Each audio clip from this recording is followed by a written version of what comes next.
Oi, como é que vocês estão? Vim trazer a correção, então, da nossa segunda avaliação. Eu imprimi aqui a da 304, mas é a mesma para todo mundo, viu, gente? O que pode acontecer é as questões serem misturadas ali, serem trocadas. Essa a 11 é a 10 da turma de vocês. Aí vocês deem uma olhadinha na pergunta para ver o gabarito depois, tá? Então vamos lá. Enquanto fazia limpeza em seu local de trabalho, uma faxineira se surpreendeu com o seguinte fenômeno. Depois de limpar um objeto de vidro, esfregando vigorosamente com um pano de lã, percebeu que o vidro atraiu para si pequenos pedaços de papel que estavam espalhados sobre a mesa. O motivo da surpresa da faxineira consiste no fato que, primeira alternativa, quando atritou o vidro com a lã, ela retirou prótons. Não, né, gurias? Prótons a gente não retira. O atrito entre o vidro e a lã aqueceu o vidro e o calor produziu. Também não tem nada a ver com calor, né? A atração do vidro, que o vidro fez ele puxar os pedaços de papéis. Ao esfregar o vidro, a faxineira criou um campo magnético. Gente, existe esse campo magnético, mas não é em função do atrito, tá? Isso aí a gente vai ver mais pra frente nos próximos conteúdos. Então, não é. Ao esfregá-la com o vidro, a faxineira tornou-os eletricamente neutros. Não, ao contrário, ele estava neutro e quando ela atritou, ele se tornou eletricamente, ele ficou eletrizado, né? Então, ao atritar o vidro com a lã, fez um dos dois perder elétrons e o outro ganhar. Que o atrito, um ganha elétrons e o outro perde, eletrizando os dois, o que permitiu o vidro atrair os pedaços de papéis. Lembra que os pedaços de papel ali, ó, eles são neutros. O neutro também sofre influência de um corpo eletrizado, tá? Aqui eu não quero saber quem ficou positivo e quem ficou negativo. Só quero que vocês entendam que quando existe o atrito, um fica eletrizado positivamente e o outro negativamente. Ou seja, um perde elétrons e o outro ganha elétrons. Então, letra E. A segunda questão é a das figurinhas, aquela coisinha que a gente cansei falando para vocês daqui, a gente ainda tava em aula quando eu falava para vocês dos campos, lembra? Do positivo é para fora, negativo é para dentro. Então, as figuras abaixo mostram três pares de cargas, AB, CD e EF. E a configuração das linhas de força para o campo correspondem a cada par. Com relação aos sinais das cargas, podemos afirmar que, antes da gente começar a analisar isso daqui, a gente tem que lembrar que o positivo é para fora, né? Opa, para cá, setinha. Positivo é para fora e o negativo é para dentro. Lembra que eu falei para vocês? Quando a gente tá alegre, a gente contamina todo mundo com a alegria da gente. Quando a gente tá triste, a gente fica retraído, fica quietinho no canto da gente, não sai de casa, né? Então, o que eu posso perceber aqui, ó, é que o A tá indo para fora as flechinhas. Então, eu posso dizer que o A é positivo. E o B tá recebendo as flechas. Então, o B é negativo. O C tá indo para fora é positivo, o D tá indo para fora também é positivo, esse aqui tá recebendo a negativa, esse aqui tá recebendo a negativo. Então, eu já fiz essa analogia, agora eu vou ter que analisar qual resposta tá certa. Aqui tá dizendo que o A, o F e o G são negativos. E não é, tá? O A, o F e o G não é negativo. Na verdade, o A é positivo. Então, vamos direto para certa, A, C e D são positivas. A, C e D são positivas. Tranquilo essa daqui? 3. Um estudante dispõe de um kit com 4 placas metálicas carregadas. E carregadas eletricamente. Quando diz carregado eletricamente, não necessariamente quer dizer que ele está eletrizado negativamente. Eletrizado eletricamente quer dizer que ele está positivo ou negativo. Ele observa que quando aproxima sem entrar em contato, as placas A e C se atraem. As placas B e C se repelem e as placas C e D se repelem também. Se a placa D for negativa, então antes de eu entrar nessa analogia, ele me deu uma condição, se a placa D for carregada negativamente. Então, daí eu já sei por onde começar, eu sei que a D é negativa.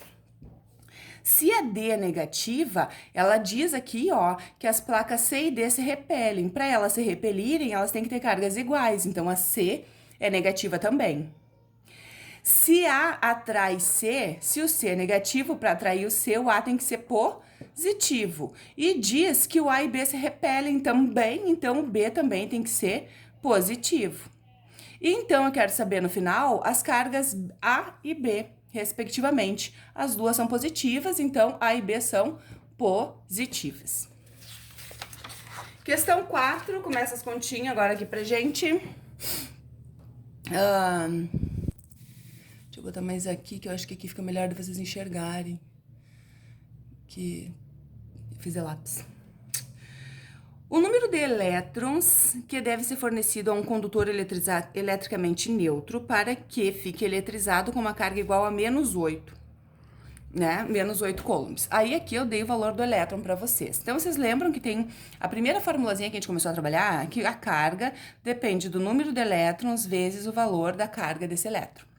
A carga que eu quero é menos 8. E o valor do elétron é menos 1,6 vezes 10 na menos 19. Lembram disso, né? Está multiplicando, eu passo dividindo. Aí, o que eu fiz? Eu deixei o 8 dividido por 16 vezes 10 na menos 20. E o 8 dividido por 16 dá 0,5. É metade, né? É um meio, 0,5, vezes 10 na mais 20, porque ele só é positivo. Então, isso daqui eu tenho 5 vezes 10 na 19, que eu andei uma casinha para cá, descontei um lá do expoente.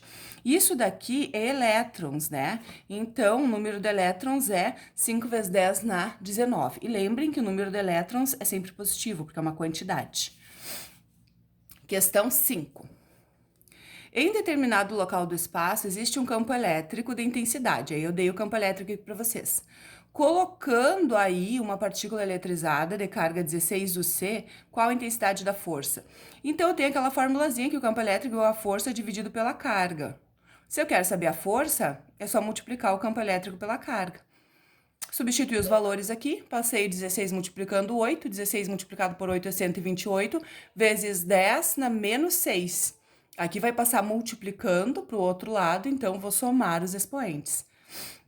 Se eu tirar da notação científica, porque as alternativas estão sem notação científica aqui, eu vou andar 3 casinhas para frente, né? Porque o sinal é negativo. Então, dá 0,128 newtons, letra A.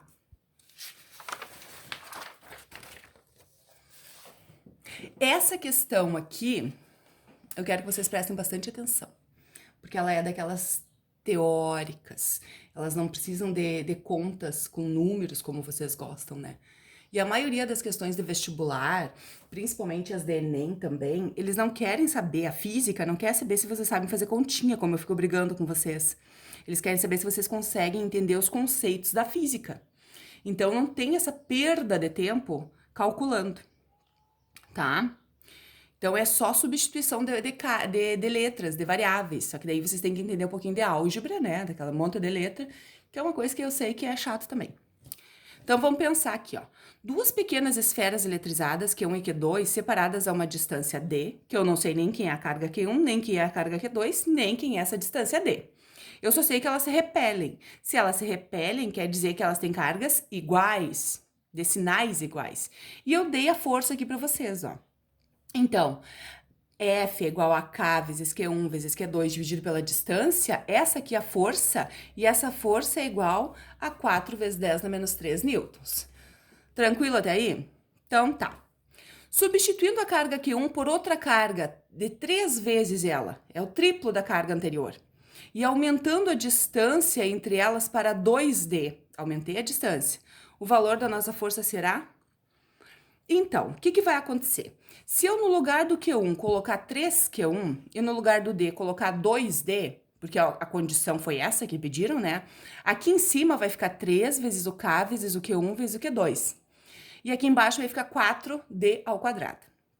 Aí eu vim comparar, ó, o K, o Q1, o Q2 e o D, essas letras aqui correspondem à minha força anterior. E a minha força anterior era 4 vezes 10 na menos 3.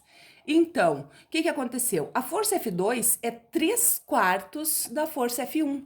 E esse círculozinho, esse balãozinho que eu fiz aqui, ó, é a minha força 1. E a minha força 1 eu sei quanto vale. A minha força 1 vale 4 vezes 10 na menos 3. Simplifico os 4 aqui, fiquei com 3 vezes 10 na menos 3 newtons. Tá? Então, eu troco os valores, coloco os números todos para frente, deixo as letrinhas para trás para comparar o que está acontecendo com essas forças aí. Tranquilo essa daqui? Questão 7.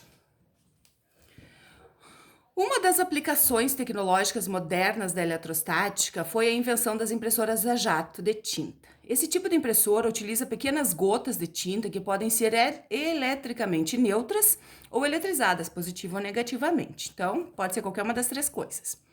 Essas gotas são jogadas para as placas detectoras da impressora, defletoras da impressora. Região onde existe um campo elétrico uniforme, atingindo então o papel entre as para formar as letras. A figura a seguir mostra 3 gotas de tinta que são lançadas para baixo e a partir do emissor das gotas. Após atravessar a região entre as placas, as gotas são impregnadas no papel. O campo elétrico entre essas placas, representado pelo vetor, são representados pelos vetores.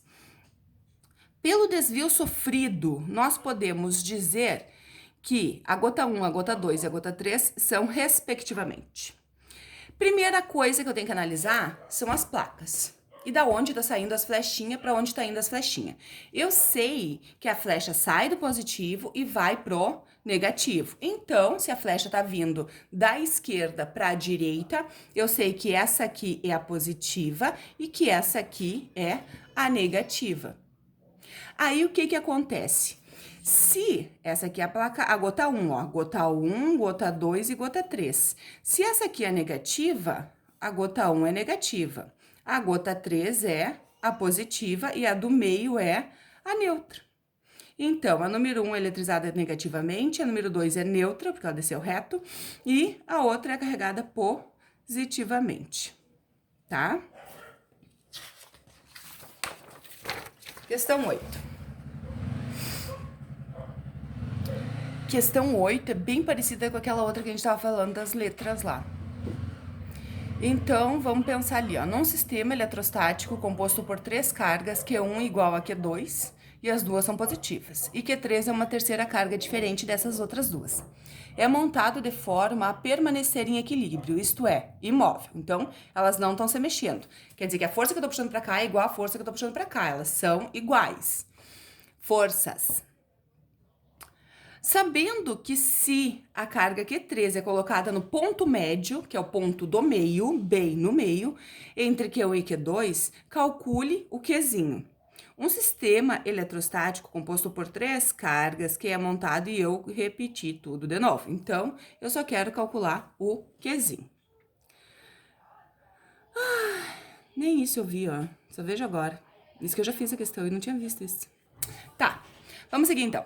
A minha força, K vezes Q1 vezes Q2 dividido pela distância. Aqui tá o Q1, aqui tá o Q2, que são iguais, lembram que são iguais? E eu coloquei o nosso Qzinho bem no meio. Então, o que eu vou fazer? Essa aqui é a minha força 1. A minha força 2, que é o que eu quero saber, vai ser o K vezes o Q1, que eu vou dizer que é essa aqui só, né? O meu K vezes o Q1 dividido pela metade, né? Metade da distância anterior. Então, olha só, o que vai acontecer? K vezes Q1 vezes o Qzinho dividido por 1/4. Esse 1/4 tá no denominador, então o que vai acontecer? É divisão de frações, copio a primeira vezes a segunda invertida, que daí eu não preciso colocar aquele 1 embaixo. Então, eu fiquei com 4 vezes Q1 vezes Q2 dividido pela distância. Então, se eu igualar as forças, ó, a minha força 1 com a minha força 2... A minha força 1 tá aqui, a minha força 2 tá aqui. Eu cortei o K, eu cortei o Q1, eu cortei a distância. Me sobrou que o Q2 é 4 vezes o meu Qzinho. E o que eu quero saber? Quem é o Q2 ou quem é o Qzinho? Eu quero saber quem é o Qzinho. Então, o meu Qzinho vai ser 1/4 do meu Q2. Então, o meu Qzinho vai ser menos 1/4 ainda, né? Por que é menos 1/4? Porque vai ser uma força que vai repelir, né? Menos 1/4 de Q2, que eu passei pra cá, gente. Ó, eu quero calcular o Qzinho, tá? Tranquilo? Essa daqui também é chatinha, mas não é o bicho de 7 cabeças, tá? A gente já fez essa daqui também em aula, nas aulas presenciais, tá? Essa daqui eu já dei pra vocês algumas... Vocês viram que nessa prova tem questões que eu já trabalhei em sala de aula várias vezes, né? Várias vezes. A tabela a seguir mostra uma série triboelétrica, que é aquela lá que a gente vai indo para cima e para baixo. Através dessa série é possível determinar a carga elétrica adquirida de cada material quando são atraídos entre si. O isopor, ao ser atraído com a lã, fica carregado negativamente. Porque o isopor, cadê o isopor? Tá aqui embaixo e a lã tá lá em cima. Quanto mais para baixo, mais negativo, quanto mais para cima, mais positivo. Tá? O vidro, ao ser atritado com a seda, vai ficar... O vidro tá aqui em cima e a seda tá aqui. Então, o vidro vai ficar positivo e a seda vai ficar negativa. Então, positivamente, porque perdeu elétrons, né? Quando a gente perde elétrons, a gente se livra da carga negativa e daí a gente fica positivo. Questão 10. Questão 10. Considere as seguintes afirmativas. A primeira afirmativa, tá? Isso aqui eu não consegui configurar para deixar um embaixo do outro, não fica naquela coisa chata lá, tá? Então, fica todo montado assim, ó. Um corpo não eletrizado possui um número de prótons igual ao número de elétrons. Se o corpo não está eletrizado, o número de prótons e de elétrons são iguais. 1, A2 e A3, né? Não ganhou nem perdeu elétrons. Verdadeira essa questão. Se um corpo não eletrizado perde elétrons, ele passa a ficar positivamente eletrizado. E se ganha elétrons, fica eletrizado negativamente. A 2 também tá certo, óbvio que tá certo. A 3. Isolante ou dieléticos são substâncias que não podem ser eletrizadas. Esse não podem tá errado, gente, tá? Eles podem ser eletrizados, mas é mais difícil, tá? Então, não pode estar generalizando demais. Eles podem ser eletrizados, mas não com um pouquinho mais de dificuldade. Questão 11. Duas esferas afastadas a 1 metro se atraem com uma força de 720 newtons. Então, se elas se atraem, uma é positiva e a outra é negativa, tá? Se uma esfera tem o dobro da carga da outra, qual é a carga das duas esferas? Tá? Então, eu tenho a força, K vezes Q1 vezes Q2 dividido pela distância. A minha força é 720. O meu K, 9 vezes 10 na 9. A minha carga 1 eu chamei de X, tá? O meu Q1 eu disse que é X e o meu Q2 eu disse que é 2X, porque uma é o dobro da outra. Aqui tá o Q1 e aqui tá o Q2 e é 1 ao quadrado da distância. Então, esse 1 ao quadrado não vai influenciar em nada, né? Então, esse 9 vezes 10 na 9 eu passei dividindo 720 e fiquei com 2x ao quadrado. 720 dividido por 9 dá 8, tá? 8 vezes 10 dá menos 8. Aqui, ó, vou fazer essa continha aqui pra vocês, ó. Eu deixei 72 vezes 10 na 1, dividido por 9 vezes 10 na 9. Isso daqui deu 8, o 9 sobe negativo, ficou vezes 10 na menos 8, tranquilo? Tá ali. Esse 2 tá multiplicando o meu x, eu passei dividindo. Então, divido isso daqui, fiquei com x igual a 4 vezes 10 na menos 8. Só que tá ao quadrado, então eu tenho que tirar a raiz. Aí, eu tirei a raiz. Para tirar a raiz disso daqui, eu vou tirar a raiz do 4, que vira 2. E esse 8 eu divido pelo expoente, que vai ficar menos 4. Então, a minha primeira carga é menos 2. E a segunda carga, que é o meu x2, vai ser 4. Porque uma é o dobro da outra, tá dizendo ali em cima, tá? Tranquilinha essa daqui? Essa daqui eu gostei, bem facinha, achei. 12. Aí o vídeo vai ficar grande, mas vai ser assim mesmo. Essa aqui eu pedi pra vocês colocarem o U, lembra? Tá? Ao colocarmos duas cargas pontuais, 5UC e 2UC, a uma distância de 30 centímetros, realizamos um trabalho. Determine a energia potencial eletrostática em joules. Então, eu quero a energia, que é parecido com a fórmula da força, tá? Que vai ser não tem ao quadrado aqui, ó, tá? A energia potencial é K vezes Q1 vezes Q2 dividido pela distância. E a distância é 30 centímetros, né? Que é 3 vezes 10 na menos 1 metros. Aí eu coloquei o K, o Q1, o Q2 e a distância aqui, ó. Tranquilo? Esse cara eu dividi com esse, já dividi aqui, 9, 10, 90, dividido por 3, dá 30, tranquilo aqui. Aqui ficou menos 12, 9 menos 12, menos 3. Tá ali o menos 3. Menos 3 mais 1, que é esse aqui de baixo, que é só positivo. Eu fiquei com 30 vezes 10 na menos 2, anda duas casinhas pra frente, 0,3 ou 3 vezes 10 na menos 1. Isso aqui é energia potencial, né? Então, é em joules, tá? Energia potencial medida em joules. Pelas alternativas aqui, letra C, tá? 13. Essa questão 13 pode ter ficado um pouquinho difícil para vocês entenderem, porque eu dei um desenho, gente, só por isso. Que a gente trabalhou ela sem desenho. As linhas cheias representam linhas de força de um campo eletrostático. Então, se aquelas linhas, lembra que sai de positivo, vai para negativo, blá, blá, blá, blá. E as tracejadas, linhas equipotenciais, que são onde está o potencial elétrico. Nessa linha de potencial elétrico, aqui dos pontos C, eu tenho 10 volts. Nessa linha onde está o A e o B, eu tenho 15 volts.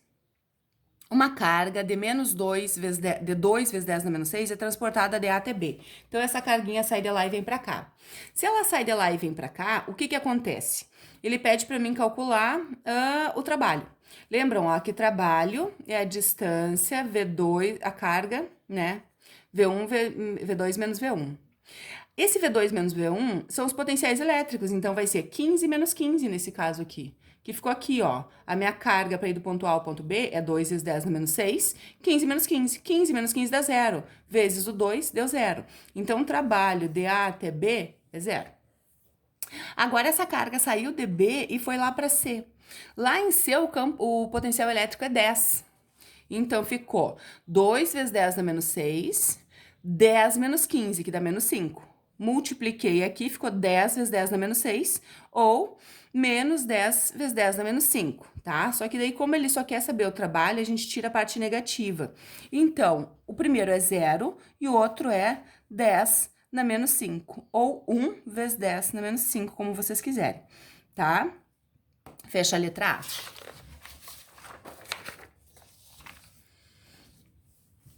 Analise as afirmações relacionadas a potencial elétrico. O potencial elétrico é uma grandeza escalar. O potencial elétrico é uma grandeza escalar, que é aquela que não importa direção e sentido, não tem as flechinhas, tá? A unidade de medida de potencial elétrico é ampere. Não é ampere. Ampere é a unidade da corrente elétrica que a gente vai começar daqui a pouquinho, tá? A unidade de medida de potencial elétrico é os volts. O potencial elétrico de um certo ponto no espaço é inversamente proporcional ao quadrado da distância. Não é, gente, tá? A força é ao quadrado, o potencial elétrico é só a distância embaixo, então é falsa. 4. A unidade de medida de potencial elétrico é volts, verdadeira. Então, a 1 e a 4 são verdadeiras. E a 15, uma partícula eletricamente carregada com carga de 2 Coulomb, aí milha 10 na menos 13, eu fui boazinha aqui, tá? Sofre um trabalho de 5 joules, quando transportada entre dois pontos de um circuito elétrico. Determine a diferença de potencial. Vocês lembram que V2 menos o V1 é uma diferença de dois potenciais elétricos. Isso aqui a gente representa por U. U é a diferença de potencial elétrico, tá? A gente vai ver bastante daqui a pouquinho. Trabalho igual a Q, V2 menos o V1, que eu vou chamar de U. Então, trabalho é 5, 2 vezes 10 na menos 3 vezes U. Isolo o U, né, que vai ficar 2,5 vezes 10 na mais 3 volts, que fecha a letra D. Tá bom? Beijo pra vocês, até a próxima. Gente, qualquer dúvida, me chamem no privado. Eu não leio muito os grupos, eu só vejo os grupos ali pra vocês, pra postar as atividades de vocês. Então, se querem falar comigo, me chamem no privado. Assim que eu enxergar, eu vou responder vocês. Podem chamar que eu não fico brava, tá? Se for de madrugada, eu vou responder no outro dia de manhã, tá? Mas podem me chamar, vou estar sempre à disposição de vocês, tá? Beijinho, tchau, até a próxima.